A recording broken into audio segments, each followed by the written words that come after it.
Hey, everybody. This is Trust Your Magic, the podcast. I am Kristen V. Carter, and I'm here with a very special guest today, mental health expert, host, and coach, Aaron Bernard. Man, you know what I'm thinking about right now? Hey, thank you for having me, by the way. Absolutely. Absolutely. Now I always see you on the dance floor, and I get to see you right here. Mm-hmm. Yep. I'm happy to be here. Thank you for having me, Kristen. Absolutely. You're like so made for TV. Am I? Yeah. Thank you. It's I'm like smile. obvious. Yeah. Okay. It's just obvious to me. I'm like, look at your sneak. Look at those socks just peeking through. Just everything is fly. Oh, God is good, ain't he? Won't he do it? How you feeling today? I feel good. I'm blessed, and I'm so happy to be. I am happy you're here too. It's Thank funny. Before we started doing the cameras, you were talking about how it was raining the last time we filmed together. Yeah. So Aaron saved my behind. I was EPing a project called Profile the Black Man. I've known Aaron. I've known you, for a while here and there. And I was like, who would be great for this? I said, let me call Aaron and just see what happens. So thank you. Tell me a little bit about what you did with Profile the Black Man and all of that. So, first of all, thank you for having me on there, because I think that was my second television experience, and I was like, I don't know what I'm doing, but I'm happy to be here. And what was so cool about it is that we got to talk about just being Black in America, and it was really great to show Black men in a positive light. And so I was like, thank you for having me. Like, this is my kind of conversation. Like, anything Black and positive, I want to be a part of that. So I was like, oh, this is great. And like, it was raining. But for me, what came up, side note, in the rain moment, it's like, yo, after like getting through the rain, there was always a blessing on the other side of the storm. And so I'm just happy to be in this blessed space right here with you. So thank you. Yes. It's always interesting because our lives, I feel like, have conjoined and we've hit the dance floor several times, but to really get to know one another, I'm really, really grateful for your friendship, and I'm just looking forward to us doing more great things. Same. So tell me a little bit about your leap of faith here from New York. Tell me a little bit about your background. Okay. Background. So I am from Brooklyn, New York. And then I definitely took a leap of faith in terms of coming to California, because I was like, rewind. So I'm a little seasoned years old. Okay. You know what I'm saying? Okay. So when I was younger, I won't say how young, I remember 9/11 happened. My whole life, I was like, I'm going to move to London. I'm going to move to Paris. I'm going to go to Spain. I'm going to Europe. That was a goal of mine. And so then 9/11 happened. And I was like, hold on, like if some stuff go down, I might not be able to get back into Brooklyn, right? And then there was like a bombing in like Spain, and there was one, I think, in London. And I was like, I think I'm going to stay in America. I was like, well, what can I go that's far away with a new experience? And so I applied to grad school, and I came out here for my master's degree in marriage and family therapy. I came with like literally 2 suitcases and no money really. Like, and just, I was like, oh, I'm going to use grad school as a crutch to figure some things out. I like helping people. I like talking to people. And so that was my initial like bridge to like California itself.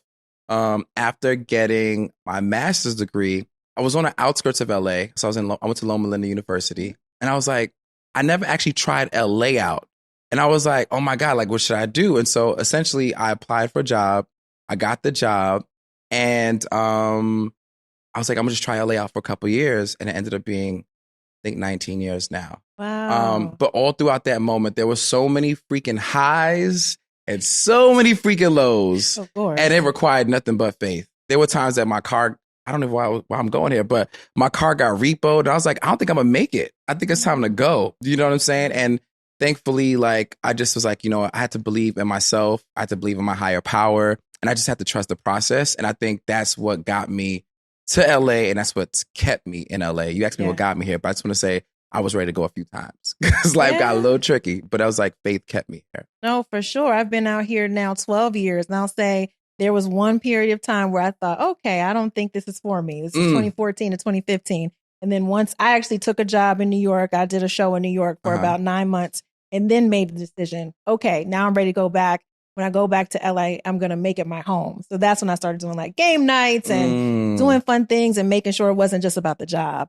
Yeah. So yeah, I just wanted to mention that a little bit. So how did you know that marriage and family counseling was for you? Did you know that prior to coming out here? I didn't know it, but I knew it felt natural, right? I knew people like would talk to me like all throughout high school. I'll be on a bus in Brooklyn. I'll be on a train in Brooklyn. And people like, the parents would literally talk to me about their kids. And I'm like, I am in high school. Like, I don't know how to help you with your life, And so I think that kind of came natural. And the short version is I went to college actually, and I was like, I'm gonna be pre-med. And it just didn't feel right for me. I love medicine. I like nerd stuff, but I just was like, oh, helping people feels natural to me. It's something that's always been like a part of me. And so I checked out some programs. I tried out marriage and family therapy. I loved the program. I liked the school. And I was like, oh, this is dope. Yeah. And so essentially I just thought like, how can I help people? What feels natural to me? And I would be honest, I didn't know what I was doing. I just chose a career that felt natural, and eventually it blossomed into my passion. Okay. It's funny as you're talking, I'm thinking about, I was TV production, but if I hadn't been TV production, I would have done psychology. What? Because I was always interested in like how people move. And even now, like I'm always kind of sitting around. If somebody does something, whether it's from, a place of fear or a place of love, I'm always trying to like get to know what's going on with them. So I thought that's interesting. And what's so interesting is that a lot of my colleagues, they either married people in the arts or they once were in the arts themselves. So I think there's a huge connection. A lot of my friends are like, Aaron, if I didn't become an actress or actor, I would have been in psychology. And I'm like, what is it with writers and producers and directors? Like, there's a huge, I think therapy, being a therapist is a creative outlet and a release, but I also feel like art is the same thing. Absolutely. And so it just kind of makes sense to me now. I'm like, oh, that's what it is. Like they're both healing to so many people, whether it be the creator or the person that's receiving the art. Yeah, it's healing and also paying attention, observation, study. So whenever you're writing, producing, even when you're thinking, I'll say scripted and unscripted. For unscripted, when you're working on shows, you're still trying to get to know what are people's stakes, what are they fighting for, what is going on with them emotionally. And then when you're building characters on the scripted side, you're doing that same deep dive. So that's so interesting to me. So once you finished your degree, what happened then? Did you go into practice immediately? I did. I was working at a certain facility and I wasn't happy. Okay. And so that was on the outskirts of LA. And I was like, I need to get out of here. And so essentially I was like, I need another job. Like I had an office. It was cool. And I had no windows though. And so I had like this really great, like my client load was amazing. Some of the people I worked for, they were a little tricky. And so I was like, I need to get out of here. So I was like not happy.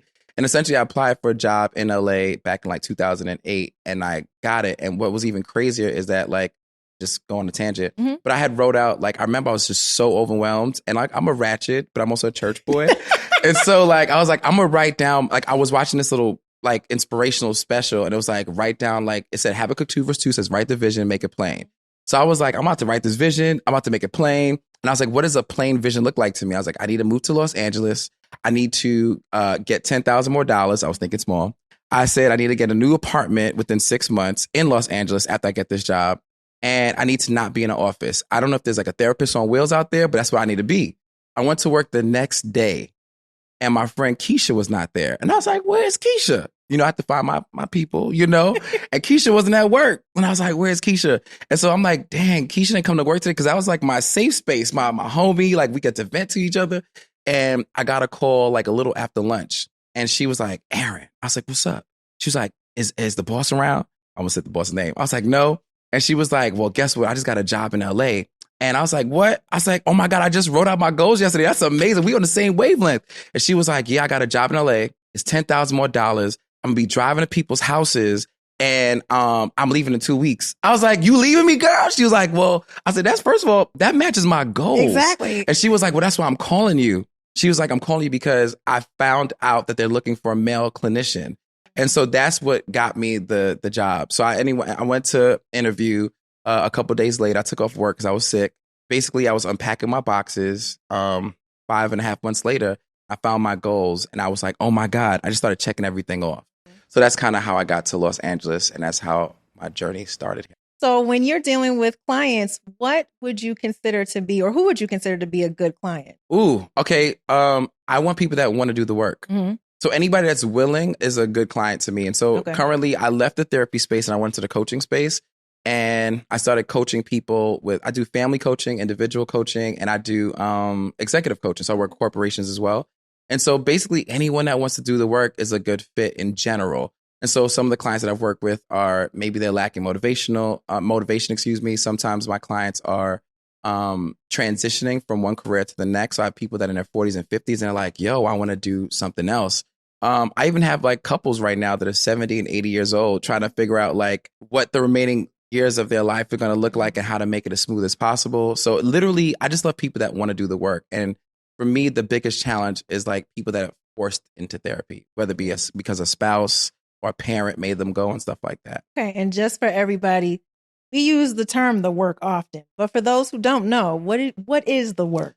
Ooh, the work. I mean, everybody has a different type of work to do, but I think our parents, as amazing as they are to us, they all have operated on the as their best selves, but sometimes maybe they might have given us some traumas if they didn't, and some maybe some not good ideals, or maybe we experienced some stuff, and so that stuff that they've given us, or maybe stuff that we experienced, from an ex or life, it made us not the best communicator. It made us reactive. So some of the work might look like working on how to communicate. Some of the work might be getting out of your negative thought patterns. Some of the work might look like doing something that you never ever thought you'd do. So to be the best version of yourself. Some of the work looks like honoring your values. So the work is just literally just pushing yourself to be the best version of yourself in whatever way that looks like. Okay. So while you're having your clients do the work, do you do the work? I do. Okay. I do. It's a lot of work.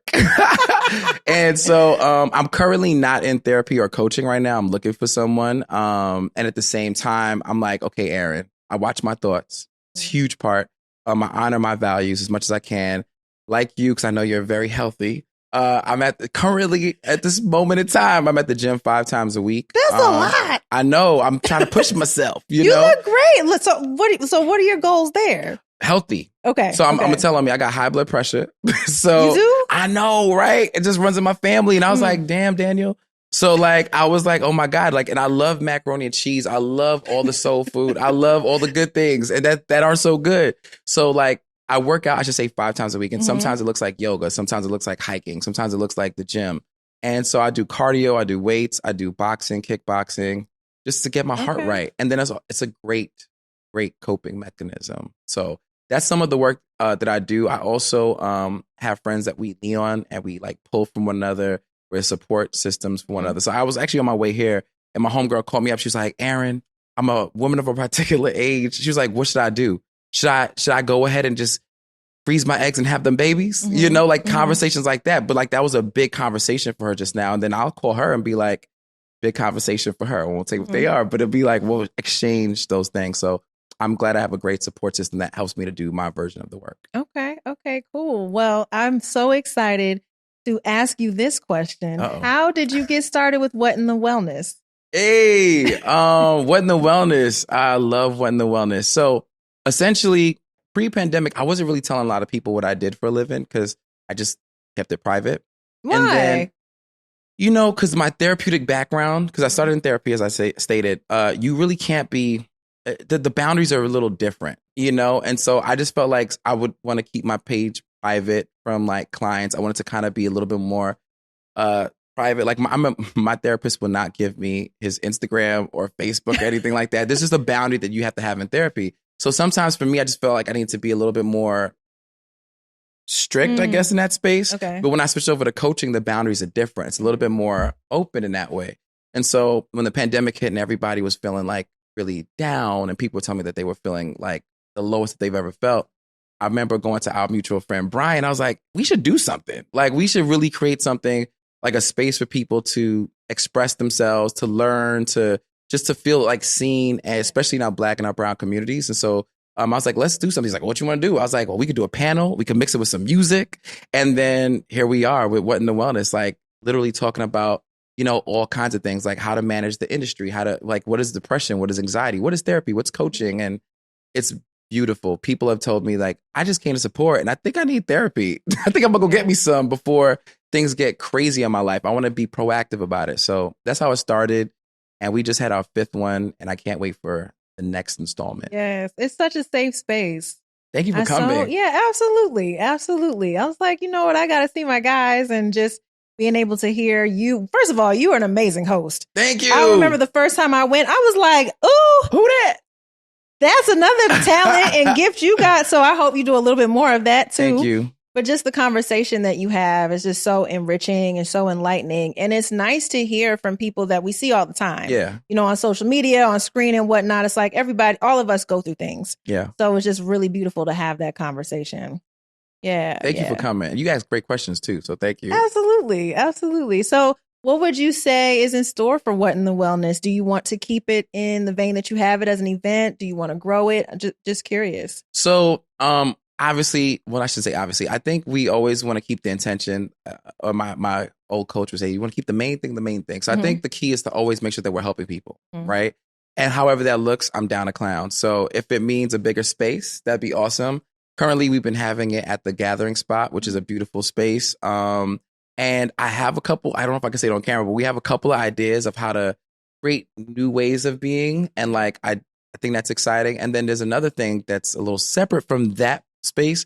I am creating a podcast called What in the Wellness. It's going to be kind of featuring me. Okay. And so I want to talk about all things wellness. So it could be physical health and wellness. It could be emotional wellness. It could be financial wellness, relational wellness. And so that's something that I'm working on right now. Yeah. One thing that you mentioned in the last event that I was surprised to hear, you mentioned that you deal with anxiety. Yeah. Yeah. And so I wanted to hear, just if you don't mind sharing just a little bit more of that, because when I see you, you're always bubbly and hitting the dance floor and just the life of the party. So like, what happens, or I would say, when do you experience anxiety? Whenever. It comes whenever it wants. It just be showing up like, who told you to come here? I'm going to curse. I'm trying not to curse. I'm like, bitch, you need to go home. Like, what the fuck are you doing here? It just be showing up and it be showing out. And so thankfully, because I did go to therapy and because I do have like the tools, I've learned how to like maneuver it. And so my anxiety would look like I just start sweating. Like, I was going to say something inappropriate, but I just start sweating, right? And so I'll be like, damn, that's also where I wear a lot of hats because I sweat like our late and great Whitney Houston. I'd be just sweating, you know what I'm saying? I'd be like, damn, Daniel. So like also sometimes like I remember one of my friends came to visit town and he caught me right before we were about to go to a big party. I think we're going to Everyday People. And I just got anxious. I was like, oh my God. And I just started having like a little mini panic attack of like seeing people. And so I started doing some deep breathing exercises. I started like listening to my encouragement. I have a bunch of playlists for different moods. And I have one for when I get a little anxious or a little down. And so I started playing my playlist and he was like, damn, you know? And even like What in the Wellness, I was like, I know people are relying on us to show up and to be a light and to be helpful. And so no matter what I got going on, I need to pull it together. And so I'll tap into the different tools that I have. And sometimes like, I don't have my glasses on right now, but my glasses fog up. Like every live that I've done, almost every single live that I've done on Instagram, my glasses will start to fog up in the beginning because my body heat is going crazy. And so I'm like, damn, this is wild. But I'm just learning, like, in the midst of my anxiety, I'm still getting to help people. And I'm not going to let it stop me from my purpose. When you mentioned that, I was just curious, like, some people get diagnosed for anxiety. And then, like, when I hear that, sure, it sounds like, okay, you might have nervousness, but I don't hear it as like, it's something that's sort of ruining your life. So were you diagnosed? Yeah. I was diagnosed more than once. Okay. Isn't that crazy? So what's wild is that I think two things could be true. I'm also an extrovert. So I'm like, I want to be around people. And then I get around people, I'm like, like, it's like this dichotomy of like weird energy. And I only shared it. So I actually used to keep that real private. I only shared it because I wanted people to know, like, it's not easy being in front of people. It's not easy being a host of a podcast. It's not easy putting yourself out there and going after your dreams. But I also want people to be encouraged, like, this is what anxiety could also look like.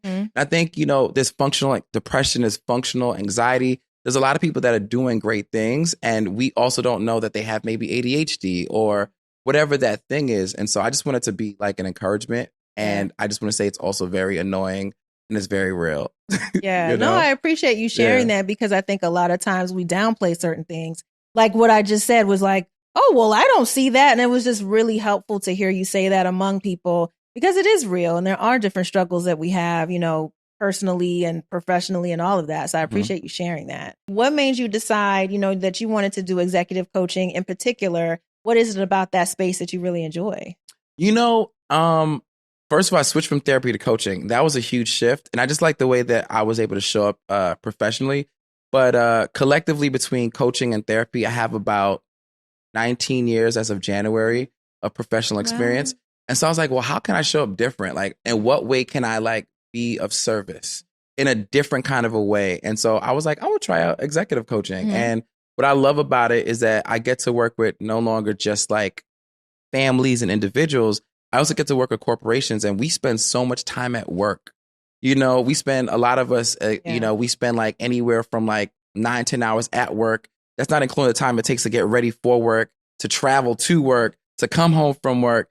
And that's like a huge part of our day. And a lot of people are suffering from anxiety and stress and maybe microaggressions, and they're dealing with bosses who are not so nice. And you're Black, you're a woman, and you're bomb. And there's a lot of people that are intimidated by that. And so we need to work on those bosses and those CEOs and those CMOs and COOs and the various managers and whatnot. And so it's kind of a cool honor to be in that space where I could help be hopefully a light in those professional spaces. Yeah. Well, you're definitely a light everywhere that you go. Thank you. So, I would love to know a little bit more about what you do that fills your cup. Yes. So I started going to the gym. Sometimes the gym doesn't fill my cup. So I like to say that I have like an emotional toolkit. Like, you have like a toolbox, and sometimes you need a screwdriver for a certain task. Sometimes you need a hammer. Sometimes you need, a measuring tape. And so for me, my emotional toolbox includes anything that fills my cup. So sometimes it's the movies. Like, I just will go to the movies by myself. I'll get like 3 seats, and I'll have like my coats, and I have my snacks. I got me. I'm just sitting here by myself watching the movie, so happy. Sometimes it's staying at home. People don't know that I stay home because everybody's like, you outside. But I take naps. I love a good nap. That's another thing that I do. I love being by myself a lot. There's like 72%, I took a test, extroverted, but that 28%, when it shows up, it shows out. So like I make sure I listen to my body and my emotions. And then also like I take like little staycations. Like sometimes I go drive to San Diego. Okay. And then I also do things like have boundaries. If I feel like the phone rings and I see like a name and I'm like, ooh, this is about to drain me. I know it. I'm not going to answer. Because I think self-care is self-care. It's not selfish. And so it's just anything from like the usual stuff that we all do, like exercising. And, I love bowling and live music. And it's also sometimes just saying no. Okay. Sometimes it's just staying to myself. Sometimes it's just being where people are going to feed that energy back into me. Yeah. Just out of curiosity, did you grow up performing at all? I feel like a performer right now, I guess, to you. But no, I'm not saying that. What I'm saying is that you have a wonderful personality that jumps out. Yeah. And to me, it screams being on camera, being on stage. So that was my anxiety. I was like, I got anxious thinking about it. So no, that was a genuine question. I'm always wondering, like, was he a performer? Because like, once a performer, always a performer. And also too, I feel like performers know performers. Yeah. I grew up performing, just so you know, I'm behind the camera now. I seen you dancing at your birthday in that Beyonce dress. Like you had a whole swarm of us just watching you and all like, damn, you better get it. I know you performing. So no, really, I've always been curious if you grew up singing or on stage or anything like that. Everything ain't black, but it's black today. My mama is a black mama. She was like, you gonna be at church. She don't sound like that, but that's how I heard it sometimes. But my mom is my hero. She's one of my best friends, and she would make me do all the things in church. So I had to do the scripture reading. I had to do the welcome. I had to do the closing prayer, the opening prayer, the benediction as the closing prayer. I had to do the sermons. I had to be in the plays, and she was in charge of like all these different things. And I didn't really know, I don't know that I liked those things, but I had to do those things. I was in choirs. And so as I got older, I just kept doing some of those things. So I remember when I got to college, I was like, oh, I could pay my bills singing classical music. I bet. So I joined the classical choir. So I've always done stuff, but it was just always like, because my mom made me do it in my mind. And then when I got older, I was like, oh, I can get money for this. I know it sounds crazy, but. Okay. And I just want to apologize because that wasn't a knock. When you said, oh, am I performing? I'm like, no, that's not what I was getting at. Okay. I didn't take it as an offense. I was like, am I giving performance? Yeah. No, not at all. I just always feel like you're the life of the party, but when you're telling me about different things about how it takes to prepare for what in the wellness and all of that, I'm also curious to know this other side because I always see you so joyful and like, ready to present and ready to engage. I'm like, well, what's this other side? I know. Well, here's the thing. First of all, I know your heart and I know you ain't got to apologize to me for nothing. But I feel like, the other side is just the other side, but I think sometimes this is my sad truth, right? And I'm still working through this part. That's why I also went to therapy. I feel like sometimes when I'm not happy, people are like, "What's wrong with you?" Mm-hmm. So sometimes I do keep it high energy and happy. And when I don't feel like my best self, I just stay home. And that's the people that people don't see. You don't have to do that. I know, and I'm working on it. So, but it gets annoying when people are like, "What's wrong? Why aren't you at 10 or even 9 or 8?" And I'm just like, I just want to be at 5. And people are like, they're not happy with that. So it gets a little tricky. So I just stay home. Well, I know. When you're at a 5, give me a call. Because I feel say less, and we neighbors. I mean? Absolutely. Absolutely. We talked about having a mutual friend, Brian. And I feel like what I enjoy about our friendship is that I can be at a 5 or I can be at a 10, and it's okay. So you got to have that for yourself. And Brian has created that space for me a million times. Where he's like, he'll be say, friend, you ain't got to be a 10. Yeah. Because I'll come and I was like, Brian. He'd be like, he's like, you get to be you, Aaron. This is your safe space. I'm like, thanks, bro. Appreciate you. Yeah, no, that's really important to create for yourself. Yeah. So just so I know, in terms of your therapy and coaching, you moved into coaching. So what is the name of your company? Just so we all know. It's AL, because Aaron Linden is my name. Mm-hmm. And my last name is Bernard. So it's AL Bernard Coaching Services. Okay. So that's where I kind of operate all my businesses under that S Corp. All right. Yeah. And so what are some of your other goals and dreams? You know what? So my goal and dream is to kind of merge together with my purpose. I feel like my purpose is to be a light, right? It sounds kind of like whatever, but like my whole umbrella in my life is like, I want to be a light to people living in darkness, that are living in pain. And so like anything I do, I want it to be light driven. And so whether it's throwing what in the wellness, and I used to throw open mic nights. I used to be a host for like a bunch of open mics. I want to just create things that bring light energy to people. Can we host an open mic together? I would fucking love that. I love it. I'm serious. Yes. And music is just so healing. You know what I'm saying? So I also want to create content that gives off light to people. Okay. So I feel like with coaching, what's great about it is I can help people one-on-one. But what's also great with creating content, you could help way more people. I've been telling Aaron, guys, I want to meet up with him because I feel that from you. I definitely would love to be of support in any way that I can. I believe you. You know what I mean? It's so important. It's so important. And you're just an amazing person. Every time I see you, you always give so much love and light. And I hope that you feel the same for me. And for others. Do. Okay. Can I just cut you off and say you need your flowers too? Like every time I see you, you're smiling. You give some of the greatest hugs. We're supposed to have like 8 hugs a day. Bare minimum 4. If you want to be ambitious, 12. And I'm just sitting here looking like every time you give me hugs, it's like, it's so pure. It's so loving. It's so warm. It feels safe. You know what I'm saying? And it just like, it like just calms my soul. You know what I'm saying? So I just want to thank you for being very, extremely, amazingly consistent year after year after year. And you're intentional and you're loving. So I hope people keep watching this podcast because you got gems, you got great energy, and it's real. I love me some you. I appreciate it so much. And you skate. Yes. Wait. Yes. So I didn't know you skate, but yes. No, and I skate for real. But that event, I was freezing. It was cold. LA's weather's been wild. Yeah, I was freezing cold.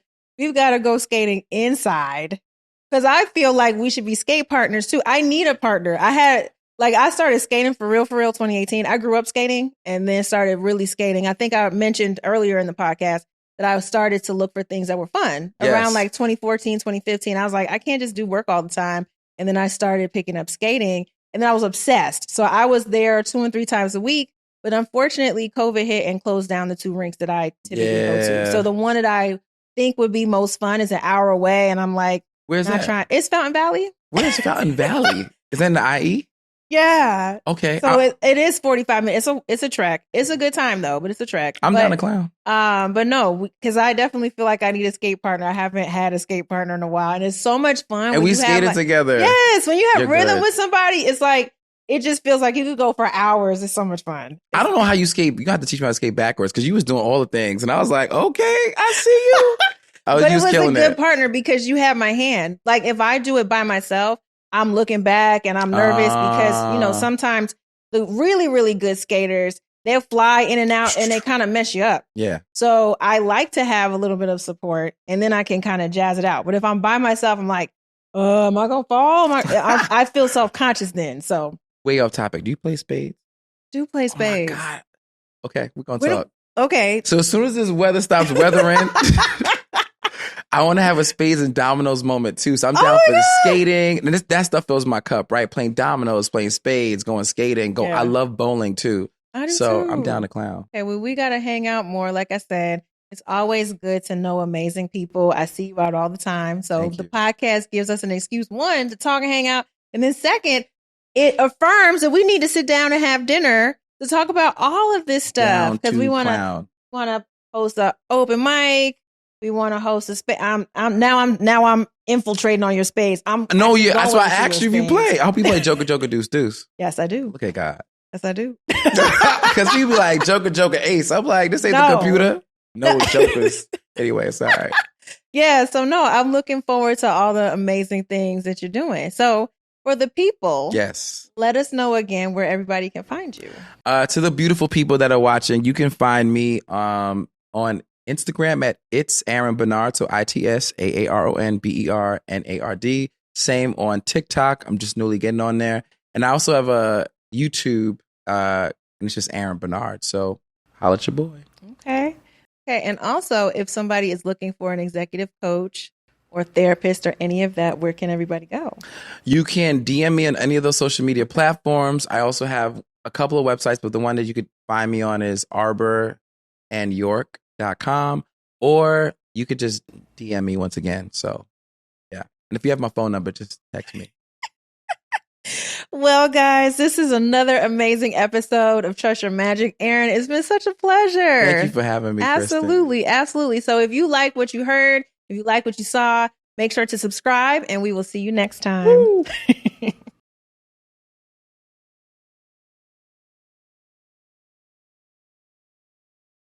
That was like flawless, Aaron. Was it? Like flawless. I was like, what is happening? My back was actually like, don't cut it yet, Tarek. Like, I thought that was first.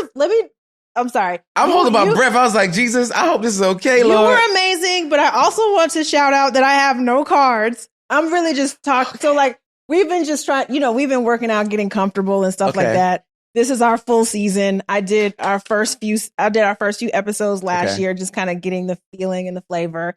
And now we're back for a full season. And I'm just so grateful. My back is hot. I'm telling you, I'm sweating like a hoe in church. Okay. I'm like, this anxiety thing. I was like, oh my God, smile. So I smiled through my anxiety too. But is that fake? That's what I was No. It's like nervous laughter sometimes. Okay. But I'm genuinely happy to be here. No, but I'm also nervous. But when you were saying that, that's what I was curious about, because I don't want you to ever feel like, and this is podcast in life, whatever. I don't want you to feel like you got to always be like, hey, like if you're like, hey, Kristen, I'm having a day, you're just having a day. And so I didn't get to say this too. I literally have people that I could say that with. Like I have the emotional toolkit thing, but I also have like my people. And I'm like, I ain't feeling good. Can I vent real quick? So I do tap in. So I appreciate that you could be in that space, and I'm going to let you know that I'm here for you too. I definitely appreciate that. Every day I'm having to remind myself why I'm here, how I want to present for my teams, how I want to handle certain conversations, because certain conversations don't go the way that I may want them to go. But then also, I also have to say, outside of what I do for a living, what are the goals that I have that I need to make sure happen this year? Outside of being an independent contractor for all these shows, what is the project that I want to do?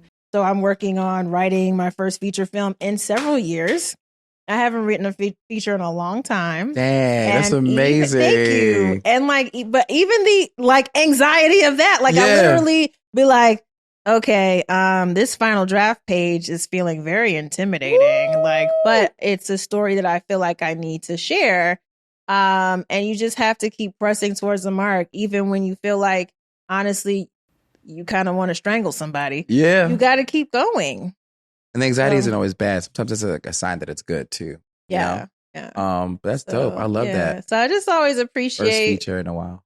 No, I would say, I moved out here. When I moved out here, I had gotten into a screenwriting fellowship program in 2011. What? So that was my first feature. And then I wrote my second and third features pretty much back to back. And I wrote and directed a short film, traveled a while for doing that. So I have all of that. And then along the way, made the decision, because I wasn't getting the fulfillment of actually distributing the film. I would write the film and I was like, well, where does it go now? Whereas with TV, I always would write maybe 2 or 3 drafts of a music special and then it's on.